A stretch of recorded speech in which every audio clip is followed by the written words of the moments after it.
तो एक बार फिर से वेलकम है दोस्तों आपका न्यूमेरिकल एनालिसिस मैथ की वीडियो में। हम कर रहे हैं इस मैथ का चैप्टर नंबर 7 है आइगन वैल्यू प्रॉब्लम से। इस चैप्टर के अकॉर्डिंग आपको अच्छे तरीके से पता है हमें कोई भी यदि गिवन मैट्रिक होती है उसके लिए आइगन वैल्यूज और आइगन वेक्टर्स क्या होंगे वो हम फाइंड आउट करना सीखते हैं और इनको भी हम डिफरेंट मेथड के साथ फाइंड आउट करते हैं। तो सिंपल हमने पिछली वीडियो में केवल फर्स्ट मेथड देखा था इस चैप्टर के अकॉर्डिंग, पावर मेथड, जिसके अकॉर्डिंग हम केवल लार्जेस्ट और स्मॉलेस्ट आइगन वैल्यूज को फाइंड आउट करते हैं, ठीक है, किसी भी एक गिवन मैट्रिक्स के लिए। आज हम नेक्स्ट मेथड देखेंगे यहाँ पर जो कि मोस्ट इंपॉर्टेंट है, जैकोबी मेथड। इसके अकॉर्डिंग हम सभी आइगन वैल्यूज और उनके कोरस्पॉन्डिंग आइगन वेक्टर्स को फाइंड आउट करते हैं किसी भी एक गिवन सिमेट्रिक मैट्रिक के लिए। तो स्टार्ट करते हैं इसको समझना। सबसे पहले मैं एक एग्जाम्पल लेता हूँ यहाँ पर। इस एग्जाम्पल की सहायता से हम ये समझेंगे कि मेथड में मेरे पास किस तरीके के स्टेप इंक्लूड हैं। फिर हम नेक्स्ट एग्जांपल यहाँ पर बुक से अच्छे तरीके से समझ सकते हैं। तो फर्स्ट एग्जांपल में केवल आप स्टेप को देखिए कि किस तरीके से कौन सा स्टेप हम करते हैं। नेक्स्ट एग्जांपल फिर आपको अच्छे तरीके से समझ में आ जाएगा, ठीक है। तो हम यहाँ पर एक रियल सिमेट्रिक मैट्रिक लेते हैं। सिमेट्रिक मैट्रिक क्या होती है आपको अच्छे तरीके से पता है। यदि इसका ट्रांसपोज हम कर दें, जो ये कॉलम है इनको रो में चेंज कर दें, तो अपने पास वही मैट्रिक हमें देखने को मिलेगी वापस से, ठीक है। ये अपने पास एक रियल सिमेट्रिक मैट्रिक की कंडीशन होती है, खासियत होती है इसकी, ठीक है। तो ये अपने पास मैट्रिक गिवन है। तो सबसे पहला स्टेप अपने पास क्या रहेगा, हम ये देखेंगे। देखो ये अपने पास डायगोनल एलिमेंट है इस मैट्रिक के। नॉन डायगोनल एलिमेंट जो रह जाते हैं बाकी के, इनमें सबसे लार्जेस्ट एलिमेंट कौन से हैं। तो देखो 2 ही सबसे लार्जेस्ट एलिमेंट है यहाँ पर, जो कि ये 6 नॉन डायगोनल एलिमेंट है इनमें से, ठीक है। तो ये किस पोजीशन पर अपने पास, एक तो इस पोजीशन पर है, एक इस पोजीशन पर है। तो ये पोजीशन अपने पास है 1 3 और यहाँ पर 3 1। और लार्जेस्ट नॉन डायगोनल एलिमेंट अपने पास क्या है, 2 है। Largest non diagonal element. और इनके अलावा अपने पास जो डायगोनल एलिमेंट है उनमें लार्जेस्ट कौन है, डायगोनल एलिमेंट। या फिर आप ये समझ सकते हो, देखो ये 1 3 पोजीशन पर हैं। अब 1 3 जो सुफिक्स है ना, इनके अकॉर्डिंग कौन कौन से सुफिक्स बन सकते हैं 1 3 के अकॉर्डिंग। एक तो 1 1 हो सकता है, एक 3 3 हो सकता है। तो 1 1 और 3 3 ये अपने पास डायगोनल एलिमेंट हो जाते हैं। ये अपने पास डायगोनल एलिमेंट की पोजीशन है। तो इनके लिए एलिमेंट क्या है अपने पास, देखो 3 3 पर तो 1 है और 1 1 पर अपने पास 1 ही है। देखो इनका यूज़ हम किस तरीके से करेंगे, हम स्टेप 1 में क्या बनाएंगे, यहाँ पर एक ऑर्थोगोनल मैट्रिक बनाएंगे। We choose an orthogonal matrix, जिसको हमने नाम दे दिया B1 इन दी प्लेन। इस मैट्रिक के लिए हम एक ऑर्थोगोनल मैट्रिक की फॉर्मेशन करते हैं और ऑर्थोगोनल मैट्रिक की फॉर्मेशन के लिए हमें एक प्लेन की आवश्यकता होती है, ठीक है। वो प्लेन क्या होगा, इसके लिए हम ये देखते हैं कि जो हमें गिवन मैट्रिक है इसके लार्जेस्ट नॉन डायगोनल एलिमेंट का सुफिक्स क्या है, ठीक है। तो इनका सुफिक्स देखिए 1 3 3 1 है। तो अपने पास प्लेन हम क्या लेंगे, 1 3 लेंगे, ठीक है। अगर ऐसा होता है 1 2 2 1 तो हम लेते हैं प्लेन को 1 2। हमें ये देखना है सबसे पहले जो मान लो कि छोटा एलिमेंट फिर उसके बाद बड़ा एलिमेंट, इस तरीके से लिखेंगे, न कि हम 2 1 लिखेंगे प्लेन को, ठीक है। हम 1 2 लिखेंगे। तो यहाँ पर 1 3 था तो हमने ले लिया 1 3 प्लेन, इस तरीके से, ठीक है। सुफिक्स के अकॉर्डिंग ही हमें पता लगता है कि प्लेन क्या होगा। अब ऑर्थोगोनल मैट्रिक अपने पास बिल्कुल 3/3 की मैट्रिक बनेगी कि B1, जिसको हमने नाम दे दिया। अब इसके अंदर एलिमेंट क्या होंगे, ठीक है, वो हम देखेंगे। वो एलिमेंट क्या होंगे ये भी डिपेंड करता है अपने पास प्लेन क्या है। प्लेन से ही हम एलिमेंट को निकाल सकते हैं। तो देखिए अब मैं 2 कैटेगरी में यहाँ पर एलिमेंट को निकाल के बताता हूँ। एक तो डायगोनल एलिमेंट, सेकंड कैटेगरी में हम निकालेंगे यहाँ पर नॉन डायगोनल एलिमेंट क्या होंगे, diagonal element, non diagonal element. तो डायगोनल एलिमेंट में भी 2 कैटेगरी हो जाती है अपने पास। एक वो एलिमेंट होंगे जो प्लेन की सहायता से बनेंगे, एक note by plane, note by plane. तो देखिए प्लेन का मतलब क्या है, यहाँ पर ये 1 3 के अकॉर्डिंग अपने पास कौन कौन से सुफिक्स बन सकते हैं डायगोनल एलिमेंट में। एक तो ये बनेगा अपने पास A1 1 A3 3, एक तरीके से यही पोजीशन हमें मिलेंगी। तो इनकी जगह हम लिखेंगे कोस थीटा इस मैट्रिक में। तो यहाँ पर हम ले लिया कोस थीटा, ठीक है। अब नोट बाई प्लेन, अब देखिए इस प्लेन की सहायता से अपने पास कौन सा डायगोनल एलिमेंट नहीं बन पा रहा है, वो अपने पास A2 2। तो इसके स्थान पर हम क्या लेंगे, 1 लेंगे, ठीक है। तो इस तरीके से कैटेगराइज आप करेंगे तो अच्छे तरीके से समझ पाएंगे कि किस तरीके से ऑर्थोगोनल मैट्रिक बनती है। अब नॉन डायगोनल एलिमेंट देखेंगे हम। तो नॉन डायगोनल एलिमेंट में भी 2 कैटेगरी में बनाता हूँ। एक बाई प्लेन, प्लेन की सहायता से कौन से नॉन डायगोनल एलिमेंट बन सकते हैं अपने पास है। तो देखो 1 3 की सहायता से हम कौन कौन से नॉन डायगोनल एलिमेंट बना सकते हैं। एक तो यही बन जाएगा 1 3, फिर एक बन जाएगा 3 1, फिर अपने पास कोई नहीं बनेगा इसकी सहायता से, बाकी नहीं बनेंगे क्योंकि यही 2 नॉन डायगोनल एलिमेंट बन सकते हैं। तो इनकी पोजीशन पर हम एलिमेंट लेंगे। देखो इनमें देखेंगे सबसे पहले कौन सा आता है, तो 1 3 इससे पहले आता है। तो 1 3 पर हम लेंगे नेगेटिव साइन थीटा और 3 1 बाद में आता है, तो यहाँ पर लेंगे पॉजिटिव साइन थीटा।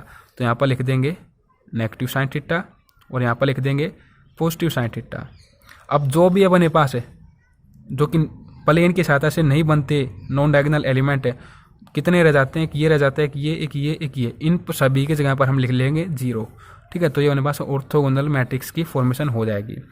अब अपने पास एलिमेंट यहाँ पर कोस थीटा साइन थीटा की फॉर्म में है, इनको हमें इसी नंबरिंग की फॉर्म में लेके आना है।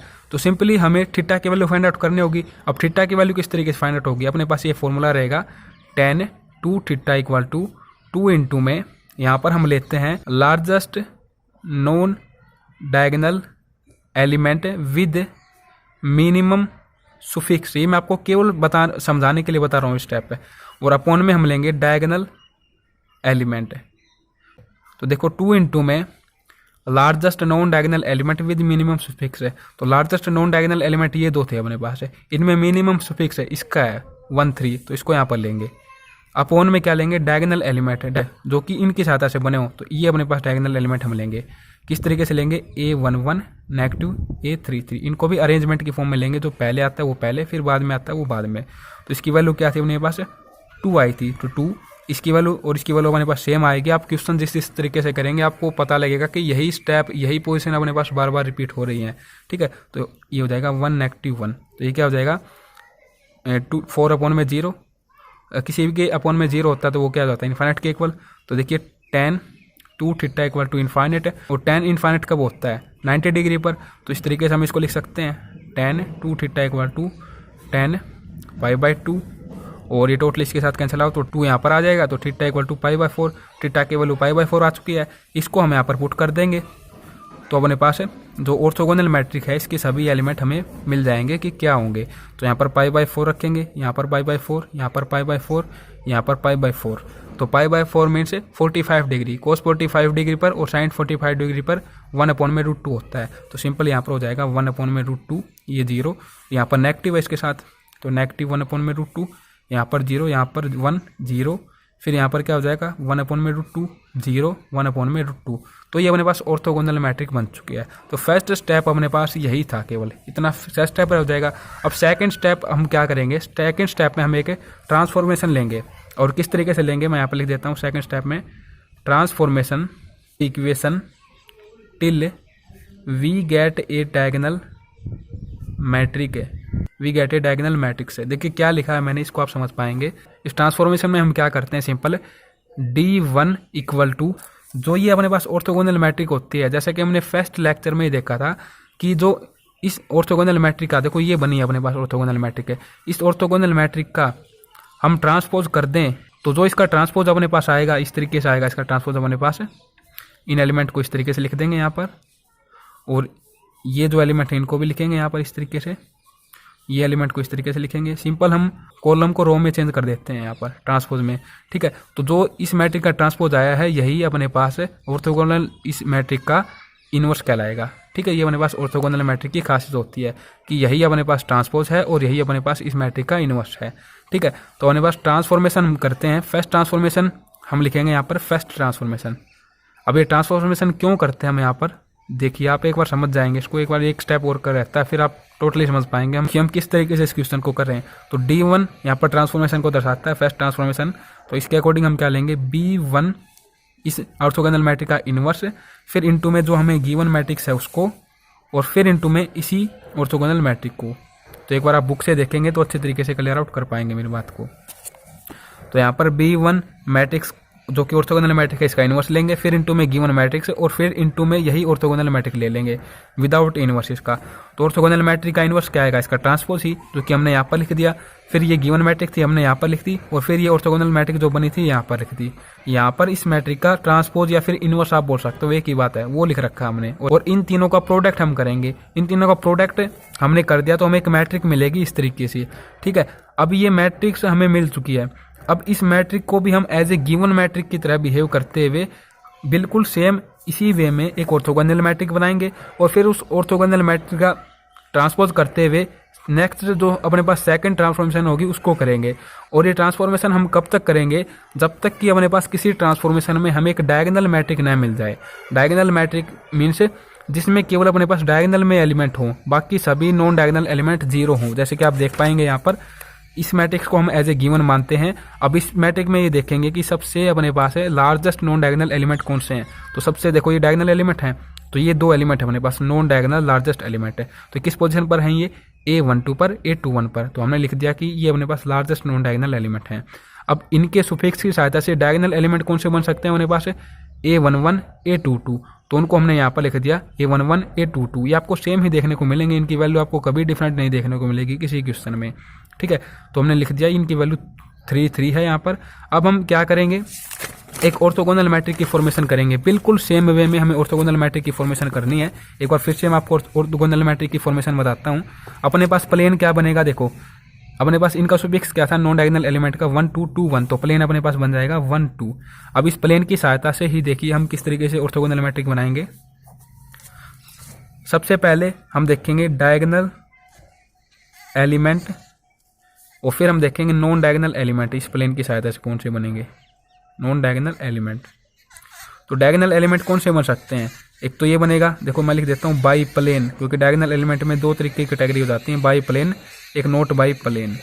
यहाँ पर भी बाई प्लेन और वो सेकेंडली जो कि प्लेन की सहायता से नहीं बनते। तो प्लेन की सहायता से नहीं बनते उनको तो हम 0 ही लेते हैं, ठीक है। अब देखिए बाई प्लेन कौन कौन से बन सकते हैं डायगोनल एलिमेंट, एक तो ये बन जाएगा A11 और सेकंड ये बन जाएगा A22। तो इनकी जगह हमें क्या लेना है, सिंपल कोस थीटा लेना है, ठीक है। अब इस प्लेन के एलिमेंट के साथ ऐसे कौन से डायगोनल एलिमेंट अपने पास बनेंगे, यहाँ पर 3 नहीं है तो यही बनेगा A33। तो इसके जगह हम लेंगे 1 सिंपल। तो यहाँ पर हो जाएगा A11 A22 कोस थीटा, यहाँ पर भी कोस थीटा और यहाँ पर हो जाएगा 1। अब देखो non diagonal element by plane कौन से बनेंगे अपने पास है, नॉन डायगोनल एलिमेंट बनेंगे अपने पास है एक तो A12 और एक 21, यही 2 बनेंगे अपने पास। तो ये पहले आता है तो यहाँ पर लेंगे नेगेटिव साइन थीटा और ये बाद में आता है तो यहाँ पर लेंगे पॉजिटिव साइन थीटा। तो यहाँ पर हो जाएगा अपने पास नेगेटिव साइन थीटा और यहाँ पर हो जाएगा पॉजिटिव साइन थीटा। बाकी जो रह जाते हैं यहाँ पर ले लेंगे 0 अपने पास है। तो ये अपने पास एक नेक्स्ट सेकंड यहाँ पर एक ऑर्थोगोनल मैट्रिक्स बन चुके हैं, इसको हम नाम दे देंगे B2। और बिल्कुल सेम वे में हमें वर्क करना है, इसका ट्रांसपोज करेंगे। उसके ट्रांसपोज को हम इस तरीके से लिख सकते हैं या फिर आप इसका इन्वर्स बोल सकते हैं। इसका इन्वर्स करेंगे, ट्रांसपोज करेंगे, एक ही बात होती है अपने पास है, ठीक है। और फिर हम यहाँ पर सेकंड ट्रांसफॉर्मेशन करेंगे। सेकंड ट्रांसफॉर्मेशन हम क्या लिखेंगे, किस तरीके से लिखेंगे, D2 लिखेंगे। D2 इक्वल टू सबसे पहले तो ये ऑर्थोगोनल मैट्रिक बनी है, देखिए इसी फॉर्म में नहीं लेंगे, थीटा की वैल्यू को फाइंड आउट करेंगे और थीटा की वैल्यू आपको बिल्कुल सेम इसी वे में देखने को मिलेगी। जैसे कि थीटा की वैल्यू किस तरीके से फाइंड आउट करते हैं हम, tan 2 theta equal to 2 into में यहाँ पर लार्जेस्ट नॉन डायगोनल एलिमेंट कौन सा है उसको लेंगे। तो देखिए लार्जेस्ट नॉन डायगोनल एलिमेंट अपने पास ये थे 2, ठीक है। इनके मिनिमम सुफिक्स कौन सा था, ये था अपने पास मिनिमम सुफिक्स, या फिर आप इसको रख सकते हैं, इसको रख सकते हैं, वैल्यू तो सेम ही रहेगी 2 ही, ठीक है। तो यहाँ पर 2 इंटू में 2 अपॉन में डायगोनल एलिमेंट कौन से थे, ये थे, तो ये अपने पास हो जाएंगे 3 नेगेटिव 3। तो अपने पास वही बात हो जाएगी 4 अपॉन में 0, मतलब कि इन्फाइनाइट। और यहाँ पर टोटली अपने पास थीटा की वैल्यू क्या आ जाएगी, π/4। π/4 यहाँ पर रखेंगे, π/4 यहाँ पर रखेंगे, तो अपने पास ऑर्थोगोनल मैट्रिक जो है ये इस फॉर्म में बन जाएगी, जैसे कि आप यहाँ पर देख सकते हो। अब इसका ट्रांसपोज हमने कर दिया, उसको लेंगे यहाँ पर, या फिर आप इन्वर्स समझ सकते हो, इसका एक ही बात है। देखो यहाँ पर बता रखा है इन्वर्स ले लें या फिर ट्रांसपोज ले लें, एक ही बात है, ठीक है। क्योंकि ये ऑर्थोगोनल मैट्रिक है अपने पास, इसका इन्वर्स इसका ट्रांसपोज है, इसका ट्रांसपोज ही इसका इन्वर्स है। तो सिंपली इसका हमने इन्वर्स लिख लिया यहाँ पर। फिर D1, ये D1 यहाँ पर हमने क्यों लिखी, हम लेते हैं गिवन मैट्रिक को ट्रांसफॉर्मेशन में, यहाँ पर गिवन मैट्रिक, ठीक है, जिसकी सहायता से हमने ऑर्थोगोनल मैट्रिक बनाई है। तो गिवन मैट्रिक इस केस में अपने पास कौन है, ये है अब की बार गिवन मैट्रिक, तो हमने ये लिख लिया यहाँ पर। और फिर इसी को सेम टू सेम हमने यहाँ पर लिख दिया ऑर्थोगोनल मैट्रिक को, ठीक है। इन तीनों का प्रोडक्ट हमने किया तो हमें एक मैट्रिक मिलेगी कुछ इस तरीके से। अब आप यहाँ पर देख पा रहे होंगे कि इस मैट्रिक में अपने पास केवल डायगोनल एलिमेंट हैं, बाकी सब कुछ 0 है। तो सिंपल अपने पास हमें एक डायगोनल मैट्रिक यहाँ पर प्राप्त हो चुकी है। तो सिंपल हम यहाँ पर अब ट्रांसफॉर्मेशन को स्टॉप कर देंगे, जब तक हमें ट्रांसफॉर्मेशन करनी होती है, जब तक हमें कोई डायगोनल मैट्रिक न मिल जाए। तो यहाँ पर हमें एक डायगोनल मैट्रिक्स मिल चुकी है, तो अब यहाँ पर ट्रांसफॉर्मेशन को हम स्टॉप कर देंगे। और जो आप ये डायगोनल एलिमेंट देख पा रहे होंगे, यही अपने पास क्या है, जो मेरे पास गिवन मैट्रिक थी A, इसके आइगन वैल्यूज, यही अपने पास क्या रहेंगी, आइगन वैल्यूज 5 1 -1 इस तरीके से अपने पास ये आइगन वैल्यू मिल चुकी हैं और इनके कोरस्पॉन्डिंग, इन आइगन वैल्यूज के कोरस्पॉन्डिंग आइगन वेक्टर्स क्या रहेंगे, इसको किस तरीके से फाइंड आउट किया जाएगा। इसको फाइंड आउट करने के लिए सिंपल हमें क्या करना है, जो अपने पास ये दो ऑर्थोगोनल मैट्रिक्स बनी थी, एक अपने पास ये बनी थी फर्स्ट स्टेप में और सेकंड स्टेप में ये बनी थी, इनका प्रोडक्ट हमें कर देना है। इनका प्रोडक्ट हम कर देंगे और टोटली इनका जो प्रोडक्ट आएगा ये भी अपने पास एक मैट्रिक की फॉर्म में ही आएगा। तो सिंपल ये 5 के कोरस्पॉन्डिंग ये अपने पास आइगन वेक्टर हो जाएंगे। इस तरीके से हम आइगन वेक्टर्स को लिखते हैं। और यदि आप इनको रो की फॉर्म में लिखेंगे तो एक तरीके से सिंपल हम इनका ट्रांसपोज करते हुए इस तरीके से दर्शा देते हैं। ठीक है, तो इस तरीके से 1 के कोरस्पॉन्डिंग ये आइगन वेक्टर हो जाएंगे और -1 के कोरस्पॉन्डिंग ये आइगन वेक्टर हो जाएंगे। तो इस तरीके से हमने यहाँ पर लिख दिया कि इन आइगन वैल्यूज के कोरस्पॉन्डिंग अपने पास इस तरीके से आइगन वेक्टर्स हमें देखने को मिलेंगे। तो यही अपने पास जैकोबी मेथड होता है। अब आप 7th एग्जाम्पल बुक की सहायता से अच्छे तरीके से समझ सकते हैं। देखिए, using Jacobi method find all eigen values and the eigen vectors of matrix. ये हमारे पास गिवन मैट्रिक है। तो स्टेप फर्स्ट में हम देखेंगे कि जो नॉन डायगोनल एलिमेंट है इनमें सबसे बड़ा लार्जेस्ट एलिमेंट कौन सा है। तो देखिए, ये अपने पास डायगोनल एलिमेंट है, ये अपने पास सभी नॉन डायगोनल एलिमेंट है। तो 3 अपने पास नॉन डायगोनल एलिमेंट में लार्जेस्ट एलिमेंट है। तो ये किस पोजीशन पर है, ये यहाँ पर है 8 1 2 पर, यहाँ पर है 2 1 पर।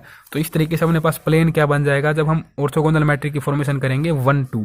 ठीक है, अब इसी प्लेन की सहायता से जिस तरीके से अपने पास यहाँ पर भी यही प्लेन आया था ना इस क्वेश्चन में भी, इसके लिए अपने पास ये ऑर्थोगोनल मैट्रिक बनी थी ना, तो बिल्कुल इसी वे में यहाँ पर बनेगी। ऑर्थोगोनल मैट्रिक बनाने के लिए आप स्टेप याद रखें, जो अपने पास प्लेन है जैसे कि 1 2 है, तो इस प्लेन की सहायता से हम सबसे पहले ये देखेंगे, 2 कैटेगरी बनाएंगे। एक तो डायगोनल एलिमेंट की कि कौन कौन से डायगोनल एलिमेंट बन सकते हैं अपने पास, फिर देखेंगे नॉन डायगोनल एलिमेंट कौन कौन से बन सकते हैं। यहाँ पर नॉन डायगोनल एलिमेंट है और डायगोनल एलिमेंट में अपने पास 2 तरीके के होंगे, एक बाई प्लेन जो प्लेन की सहायता से बन रहे हैं, एक नोट बाई प्लेन। ठीक है, यहाँ पर भी एक बाई प्लेन और सेकंड नोट बाई प्लेन। तो नोट बाई प्लेन वाले तो 0 ही होंगे। ठीक है, तो बाई प्लेन कौन कौन से बन सकते हैं डायगोनल एलिमेंट, एक A11 A22, इनकी जगह हम रखेंगे कोस थीटा। अब नोट बाई प्लेन 3 एलिमेंट नहीं है यहाँ पर, तो A33 बनेगा, इसकी जगह हम रखेंगे 1। ठीक है, अब बाई प्लेन कौन कौन से बन सकते हैं नॉन डायगोनल एलिमेंट, एक तो ये बनेगा A12, एक ये बनेगा 21। तो इनकी जगह पर हम क्या रखेंगे, देखो जो सबसे पहले आता था इसकी जगह नेगेटिव साइन थीटा और जो बाद में आता है इसकी जगह पॉजिटिव साइन थीटा, और ये अपने पास 0 हो जाएंगे, बाकी तो रह जाएंगे। तो अपने पास टोटली ये एक ऑर्थोगोनल मैट्रिक्स यहाँ पर बन जाएगी जिसको हम B1 लेट करेंगे। थीटा की वैल्यू हम बिल्कुल उसी तरीके से फाइंड आउट करेंगे। tan 2 थीटा इक्वल टू अपने पास फॉर्मूला रहेगा यहाँ पर 2 इंटू में जो अपने पास लार्जेस्ट डायगोनल एलिमेंट आए हैं उनका जो स्मॉलेस्ट सुफिक्स वाला एलिमेंट है उसको यहाँ पर रखेंगे। तो A12 है ये अपने पास यहाँ पर रख दिया हमने, और अपॉन में अपने पास जो डायगोनल एलिमेंट बने हैं इन्हीं सुफिक्स की सहायता से, जो अपने पास नॉन डायगोनल एलिमेंट का ये सुफिक्स था ना यहाँ पर लार्जेस्ट नॉन डायगोनल एलिमेंट का, देखो क्या है 1 2 2 1। तो इनकी सहायता से डायगोनल एलिमेंट कौन से बन सकते हैं, A11 A22। तो ये अपने पास यहाँ पर रख देंगे नेगेटिव की फॉर्म में, जो पहले आता है उसको पहले, बाद में आता है उसको बाद में। तो 6 अपॉन में 2 -2, तो अपने पास टोटली इन्फाइनाइट बन जाएगा यहाँ पर, अपॉन में 0 होते हुए। तो यहाँ पर ये इन्फाइनाइट कब होता है, 90 डिग्री पर होता है। तो π/2 लिखेंगे सबसे पहले तो, और 2 को नीचे लेके आएंगे तो थीटा की वैल्यू π/4 आ जाएगी। इसको पुट करेंगे यहाँ पर ऑर्थोगोनल मैट्रिक्स में, तो अपने पास इन एलिमेंट की वैल्यू आ जाएगी कुछ इस तरीके से न्यूमेरिकली। फिर इसका ट्रांसपोज या इनवर्स एक ही बात होती है, इस तरीके से अपने पास हो जाएगा। जो ये सिंपल कॉलम आप देख पा रहे हो उनको रो में हम चेंज कर देंगे, यही ट्रांसपोज या इसका इनवर्स कहलाएगा। ठीक है, तो हम फर्स्ट ट्रांसफॉर्मेशन यहाँ पर लेंगे। फर्स्ट ट्रांसफॉर्मेशन ये देखो यहाँ पर D1 की नोटेशन कर रहे हैं, इस D से ही आप समझ सकते हो अपना वर्क क्या है। यहाँ पर हमें डायगोनल मैट्रिक्स बनानी है। ठीक है, तो उसको आप D से ही समझ सकते हो। D1 इक्वल टू क्या लेंगे, सबसे पहले इस ऑर्थोगोनल मैट्रिक का इनवर्स या फिर ट्रांसपोज आप बोल सकते हो, उसको लिखेंगे। फिर जो गिवन मैट्रिक हम ले रहे हैं जिसकी सहायता से हमने ये ऑर्थोगोनल मैट्रिक बनाई उसको लेंगे बीच में, और फिर इसको यहाँ पर रख देंगे B1 को। ठीक है, ऑर्थोगोनल मैट्रिक को तीनों का प्रोडक्ट करेंगे। प्रोडक्ट काफी ईजी है, सबसे पहले इन 2 का प्रोडक्ट करेंगे, फिर जो एक मैट्रिक बनेगी उसका इसके साथ प्रोडक्ट करेंगे। ठीक है, तो सिंपल ये जो 1 बाई वाली फॉर्म है ना, ये कैंसिल आउट होते हुए अपने पास सिंपल एक मैट्रिक आएगी इस तरीके की। तो ये मैट्रिक बन चुकी है अपने पास। इस मैट्रिक में आप देख पा रहे होंगे कि अभी भी नॉन डायगोनल एलिमेंट हैं कुछ, तो इसको हम डायगोनल मैट्रिक नहीं बोलेंगे। तो सिंपल अब इसको B1 अपने पास ये मैट्रिक है, इसको एज ए गिवन लेंगे और इसमें देखेंगे कि लार्जेस्ट नॉन डायगोनल एलिमेंट कौन से हैं। तो यही है अपने पास, ये अपने पास लिख देंगे यहाँ पर इस पोजीशन पर हैं। अब सिंपली एक ऑर्थोगोनल मैट्रिक बनाएंगे, अगेन बिल्कुल फर्स्ट स्टेप की तरह इसको एज ए गिवन लेते हुए हम चल रहे हैं। तो वो ऑर्थोगोनल मैट्रिक कुछ इस तरीके से बनेगी। तो सिंपल हम इसकी सहायता से सेकंड ट्रांसफॉर्मेशन यहाँ पर लेंगे जिसको हम नाम देंगे D2। D2 इक्वल टू क्या होगा, जो ये अपने पास ऑर्थोगोनल मैट्रिक है इसका इनवर्स लेंगे सबसे पहले, फिर जिस गिवन मैट्रिक की सहायता से हमने ये बनाई है, हमने D1 नाम दे रखा था ना इसको, ये B1 नहीं है सॉरी D1 है, ये ट्रांसफॉर्मेशन है, ये फर्स्ट ट्रांसफॉर्मेशन D1। ठीक है, हम डायगोनल मैट्रिक बनाना चाहते हैं तो D1 की नोटेशन दे रखी है हमने, तो हमने D की नोटेशन दे रखी है। इसको यहाँ पर लेंगे बीच में, फिर यही हम यहाँ पर लिख देंगे जो ऑर्थोगोनल मैट्रिक हमारे पास थी, इनका प्रोडक्ट करेंगे तो फाइनली हमें एक डायगोनल मैट्रिक मिल जाएगी जो कि कुछ इस तरीके से होगी। तो ये जो डायगोनल एलिमेंट देख पा रहे होंगे यही अपने पास जो ये गिवन मैट्रिक थी ना इसके लिए आइगन वैल्यूज होंगी। और फिर हम टोटली क्या कर देंगे, दो ट्रांसफॉर्मेशन थी अपने पास, तो दो ट्रांसफॉर्मेशन के अकॉर्डिंग जो हमारे पास दो यहाँ पर एक तो फर्स्ट ऑर्थोगोनल मैट्रिक थी, एक सेकंड ऑर्थोगोनल मैट्रिक इस तरीके से थी, इनका प्रोडक्ट करेंगे यहाँ पर। तो इनके प्रोडक्ट से अपने पास एक मैट्रिक हमें मिलेगी। तो इसकी फर्स्ट हो जाएगी जो ये फर्स्ट आइगन वैल्यू इसके कोरस्पॉन्डिंग आइगन वेक्टर, ये सेकंड -1 जो आइगन वैल्यू इसके कोरस्पॉन्डिंग आइगन वेक्टर्स, फिर ये 4 के कोरस्पॉन्डिंग ये आइगन वेक्टर्स हो जाएंगे अपने पास।